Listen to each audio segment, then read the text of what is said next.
नमस्कार। प्रज्ञानम चैनल में आपका पुनः स्वागत है। मैं डॉक्टर अजय पाल आपको इस चैनल के माध्यम से योग के विभिन्न पहलुओं से अवगत कराते हैं। और आज जो हम ये वीडियो बनाने जा रहे हैं, इसका टॉपिक फिजियोलॉजी ऑफ कुंभक पार्ट 4 है। इसके पहले हम 3 पार्ट बना चुके हैं, जिसमें हमने आपको बताया है कि कैसे हमारा जो रिटेंशन की प्रोसेस है उसमें ब्लड के अंदर ऑक्सीजन की कमी हो जाती है, और उस ऑक्सीजन की कमी को पूरा करने के लिए ब्रेन अपने अंदर ज़्यादा ब्लड की सप्लाई चाहती है, और वो ब्लड की बढ़ी हुई सप्लाई ब्रेन में वो परिवर्तन लाती है। और इसमें हमारी लंग्स, हमारी नोज़, हमारा ये सारे कैसे कार्य करते हैं, ब्रेथ का रेगुलेशन कैसे होता है, इनके बारे में हम पहले आपको बता चुके हैं। और हमने आपको बताया है कि कितने नंबर ऑफ पार्टिकल्स एक आरबीसी कैरी कर सकती है, और 500 ml ऑक्सीजन में कितने नंबर ऑफ ऑक्सीजन एटम होते हैं। इन सारी बातों की चर्चा हम पिछली वीडियोस में कर चुके हैं।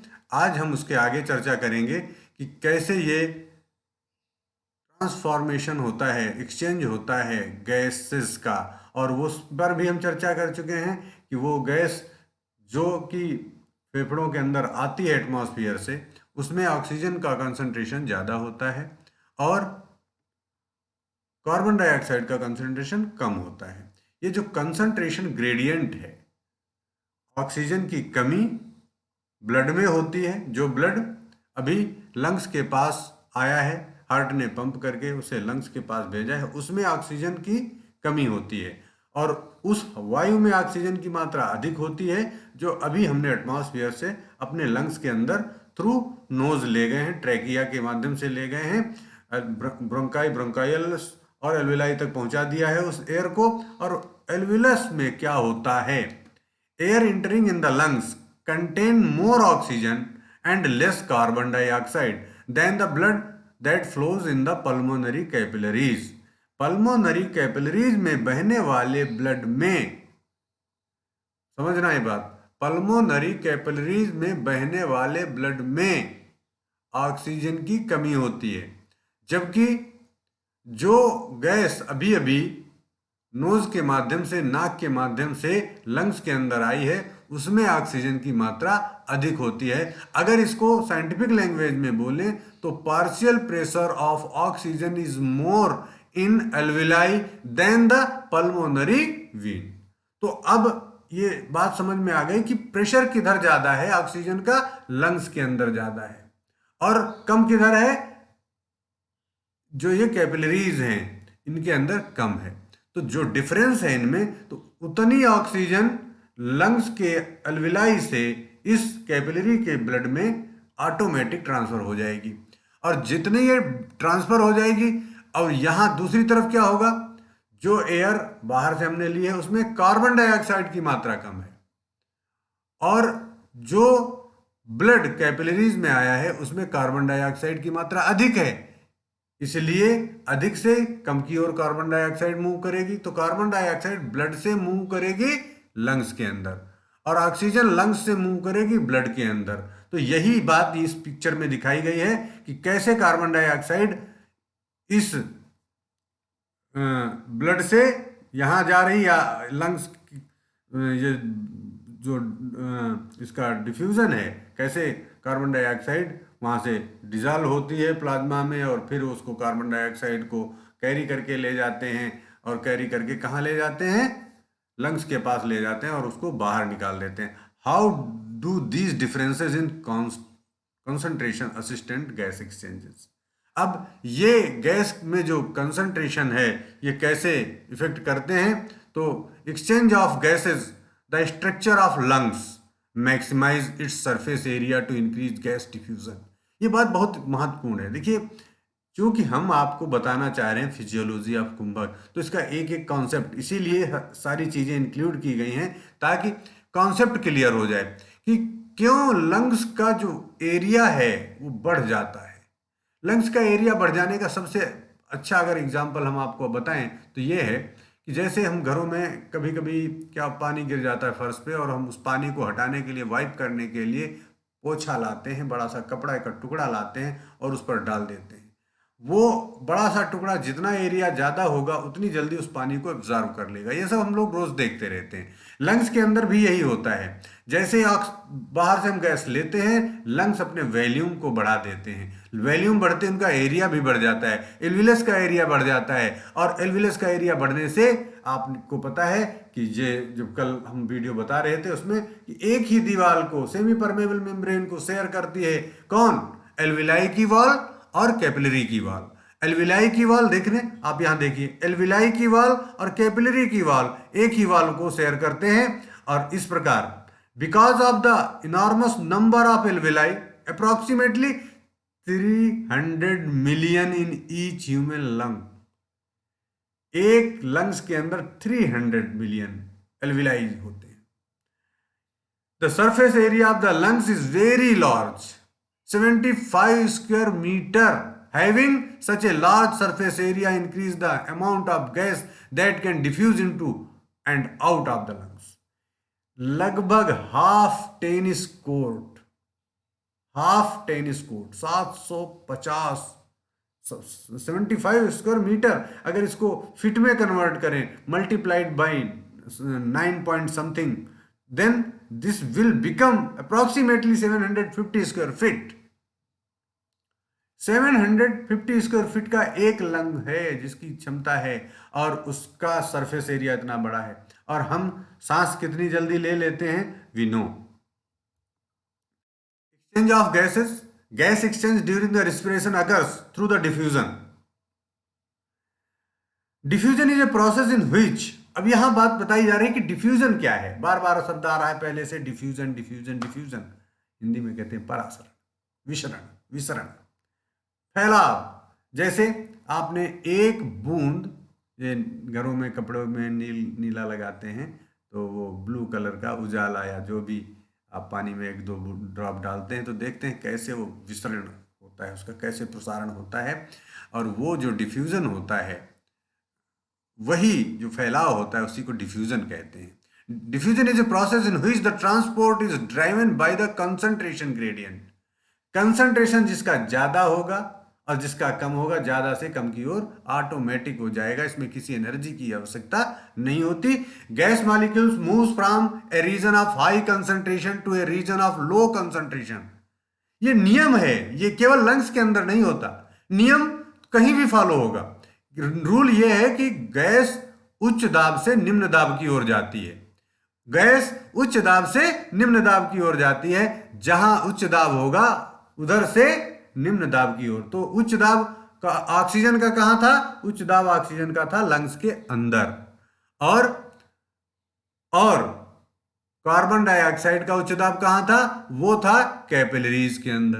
कैपिलरीज के अंदर कार्बन डाइऑक्साइड ज्यादा है, लंग्स के अंदर ऑक्सीजन ज्यादा है, तो लंग्स से ऑक्सीजन कैपिलरीज में आएगी और कैपिलरीज से कार्बन डाइऑक्साइड लंग्स के अंदर चली जाएगी। क्यों जाएगी? क्योंकि ये कंसंट्रेशन ग्रेडियंट है, नियम है। Blood that is low in oxygen concentration and high in carbon dioxide concentration undergoes gas exchange with air in the lungs. The air in the lungs has higher concentration of oxygen than the oxygen depleted blood and a lower concentration of carbon dioxide. This concentration gradient allows for gas changing during respiration. ये श्वसन के दौरान gas का change ये concentration gradient के कारण होता है। और ये diffusion of O2 from lungs to capillaries very quick because active transport move oxygen. जो ट्रांसपोर्टेशन है उसके द्वारा ऑक्सीजन बढ़ती रहती है आगे। Haemoglobin takes up oxygen keeping plasma concentration low. Plasma के कंसंट्रेशन को सामान्य रखने के लिए, कम करने के लिए ये जल्दी से जल्दी ऑक्सीजन को ऑब्जर्व कर लेते हैं। Blood plasma is oxygen rich, और इससे क्या होता है? ब्लड का प्लाज्मा जो है बहुत ऑक्सीजन युक्त हो जाता है। और this depends upon the concentration gradient. जैसे हमने बात पीछे की कि किस पर निर्भर करता है, ये कितनी तेजी से होगा, depends upon the concentration gradient. दोनों में डिफरेंस कितना है? एक रूल हम लोग बहुत दिनों से पढ़ते आए हैं, 10th में पढ़ाया गया था कि बायल का नियम। बायल का नियम क्या है? कि सामान्य ताप और दाब पर, बायल्स law is law about ideal gas, The law can be stated as follows: for a fixed amount of an ideal gas kept at a fixed temperature, P pressure and V volume are inversely proportional. P is inversely proportional 1 upon P inversal 1 upon V. So PV equal to nRT, which is constant. P is the pressure and V is the gas volume of the gas and K is the constant. तो एक room के temperature को मान लिया जाता 25 degree, T हो गया 25, R gas नियतांक है और N नंबर ऑफ पार्टिकल्स हैं उस पर्टिकुलर गैस के एक पर्टिकुलर एटमॉस्फेयर में, कमरे के अंदर कितनी गैस है उसका कैलकुलेशन हो सकता है। तो PV equal to constant, PV equal to constant.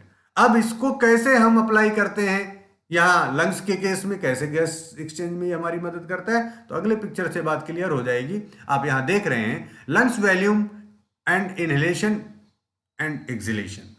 Lungs का वॉल्यूम, यहाँ इनहेल कर रहे हैं हम गैस को, जब इनहेल करना है तो क्या होता है, छाती ऊपर की तरफ फूल जाती है, कंधे ऊपर की तरफ उठ जाते हैं और पेट बाहर की तरफ आ जाता है। यहां देखिए chest expands, ribs lift up out and diaphragm contracts flattens out. Diaphragm नीचे जाता है इसलिए पेट बाहर आ जाता है। सांस भरिए, यौगिक ब्रीदिंग क्या है, यौगिक ब्रीदिंग में कहा जाता है लंबी गहरी सांस लीजिए, पेट को फुलाइए। पेट, गैस पेट में नहीं जाती, गैस जाती है लंग्स में। लंग्स दबाव डालते हैं इस पर, किस पर, डायाफ्राम पर। डायाफ्राम हमारे पेट को बाहर कर देता, आउट। अब यहां पर देखिए जब रिब्स बाहर की तरफ आ रही हैं, डायाफ्राम नीचे जा रहा है, कंधे ऊपर की तरफ उठ रहे हैं, तो क्या होगा, लंबाई गुणे चौड़ाई गुणे ऊंचाई, लंबाई गुणे चौड़ाई गुणे ऊंचाई, length into breadth into height, क्या होता है, that is called as volume. और किसी का वॉल्यूम बढ़ेगा तो क्या होगा, वॉल्यूम बढ़ेगा तो प्रेशर कम होगा, क्योंकि ये बात नियत रहनी चाहिए, कांस्टेंट रहनी चाहिए। वॉल्यूम बढ़ेगा तो प्रेशर घटेगा। तो यहां पर क्या हो रहा है, वॉल्यूम बढ़ा है किसका, लंग्स का, तो प्रेशर घटेगा किसका, लंग्स के अंदर का, लंग्स के अंदर का प्रेशर घटेगा। तो अभी हम पीछे क्या पढ़ते आए हैं कि हवाएं उच्च दाब से निम्न दाब की ओर चलती हैं, और इसके उल्टा अपोजिट क्या होता है, डायाफ्राम ऊपर की तरफ चला जाता है, रिब्स अंदर की तरफ चली जाती हैं, कंधे नीचे आ जाते हैं, वॉल्यूम घट जाता है। वॉल्यूम घट जाता है तो क्या बढ़ेगा, प्रेशर बढ़ेगा। स्वाभाविक है, जब वॉल्यूम घटेगा तो प्रेशर बढ़ेगा, और प्रेशर जितना बढ़ेगा उतनी हवा नाक के द्वारा बाहर आ जाएगी। यहां पर पतंजलि जो बोलते हैं, क्या बोलते हैं महर्षि पतंजलि पातंजलि योग सूत्र में, उन्होंने कहा दुख दौर मनुष्य अंग में जेत श्वास प्रश्वास विक्षेप सह भुआ। श्वास मतलब इनहेलेशन, प्रश्वास मतलब एक्सहेलेशन, ये विक्षेप हैं, इनको कोई करना नहीं चाहता, लेकिन ये आते हैं, और जब ये आते हैं तो हमारे मन को विक्षिप्त करके चले जाते हैं। कैसे विक्षिप्त कर जाते हैं, तो हठयोग के ग्रंथ कहते हैं चले वाते चले चलम चित्तम। जब तक वायु गतिमान है तब तक चित्त भी गतिमान रहेगा, मन भी गतिमान रहेगा। और पतंजलि कहते हैं मन का गतिमान होना ठीक नहीं है। योग किसे कहा गया, योगस चित्त वृत्ति निरोधा। चित्त की वृत्तियां निरुद्ध हो जाएं, और चित्त की वृत्तियां कब निरुद्ध होंगी, जब ये चित्त रुक जाए, जब चित्त एक डायरेक्शन में काम करने लगे, उसका कंसंट्रेशन हो जाए, और तभी तो योग होगा। और ये जो बात हम लोग पढ़ रहे हैं, जो हम बात यहां पर समझने का प्रयास कर रहे हैं, वो बात यही है कि कुंभक करना जरूरी क्यों है। कुंभक जरूरी इसीलिए है कि वात जो ये श्वास प्रश्वास विक्षेप कर रहे थे, ये विक्षेप रुक जाएंगे। ये रुकना किस लिए जरूरी है, ताकि चित्त स्थिर हो जाए। चित्त स्थिर तब होगा, चित्त स्थिर तब होगा जब ये रिटेंशन क्रिएट होगा। रिटेंशन क्रिएट करने के लिए हमें इसके मूवमेंट को बंद करना होगा। कौन, ये डायाफ्राम का मूवमेंट ऊपर अप डाउन ना हो, क्योंकि ये कैसी मसल्स हैं, ये मसल्स हैं स्केलेटल मसल्स हैं, स्केलेटल से चिपकी हुई हैं। स्केलेटल मसल्स हैं तो ये अपना तो काम करेंगी ही। यहां पर स्मूथ मसल, स्केलेटल मसल सब कुछ काम कर रहा है, और यहां पर ब्रेन भी वर्क कर रही है कि वो लगातार बता रही है क्या, कीमो रिसेप्टर्स के माध्यम से, कि ऑक्सीजन की कमी हो गई है, कार्बन डाइऑक्साइड बढ़ गई है, इसलिए आप सांस लीजिए। और दूसरा, यहां बायल का नियम काम कर रहा है, वॉल्यूम बढ़ चुका है, प्रेशर कम हो गया है, नाक के अंदर सांस ऑटोमेटिक घुस जाएगी, आप रोक नहीं पाएंगे। पतंजलि ने ऐसे नहीं कह दिया विक्षेप साहबुआ, श्वास प्रश्वास रोक नहीं पाएंगे, नाक के अंदर सांस घुस जाएगी। क्योंकि यहाँ वॉल्यूम बढ़ चुका है और यहाँ नाक से अब सांस बाहर आ जाएगी, क्यों?